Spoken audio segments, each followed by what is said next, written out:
Cheap energy and abundant credit, the lifeblood and oxygen of our economy, are no longer the given that they once were.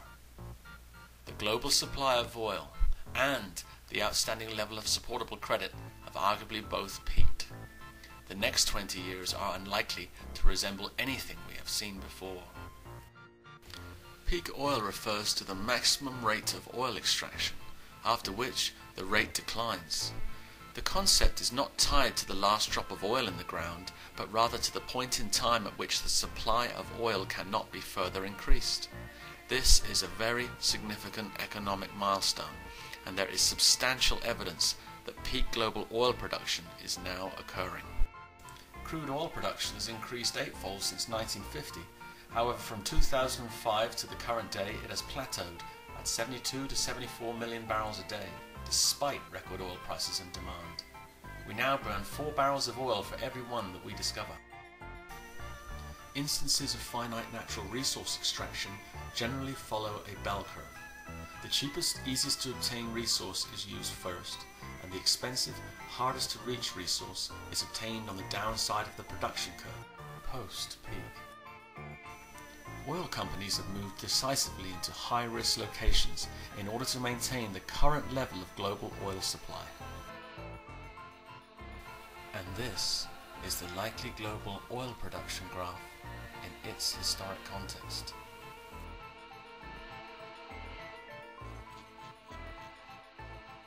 The exponential growth of the global economy over the last 80 years was in large part on the back of cheap oil, having a hand in virtually every single dollar of GDP. One tank of gasoline performs the work equivalent of 4 years' worth of hard human labor. The economy is always a function of available energy. Capitalism is dependent on growth. Without growth, there is not the incentive to invest or lend.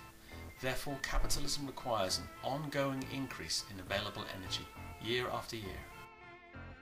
The economy and global demand for oil are close to equivalent, and when oil supply is capped, the economic implication of any upward demand pressure is a sharp rise in price. High oil prices place strong downward pressure on economic growth. Extreme high oil prices cause economic contraction.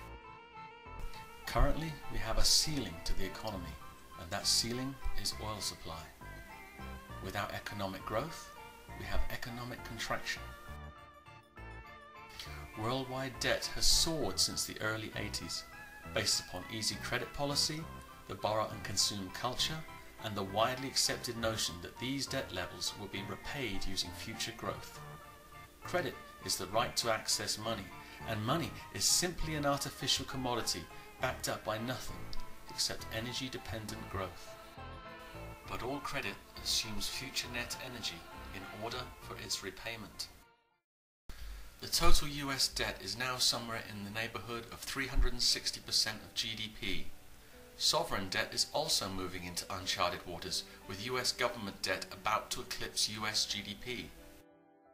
Many economies around the globe are in a similar or worse debt position, and these greater than GDP scenarios will become unsustainable when the projected long-term growth falls beneath the cost of capital. The new cost of debt will rise until creditors refuse to underwrite the ongoing interest payments with more debt. Economic contraction causes an increase in debt default. Default and fear of default then curb lending further and reinforce the cycle of economic contraction. As debtors scramble to sell any and all assets to reduce their existing debt exposure, a self-feeding downward spiral of asset prices result. Asset prices will only stabilize when the supply of credit falls to a level that is reasonably collateralized to the surviving creditors. This massive debt bubble could well burst on the peak of global oil. To avoid social and economic turmoil on the downside of the curve, we must all begin to consider the implications of life post-peak.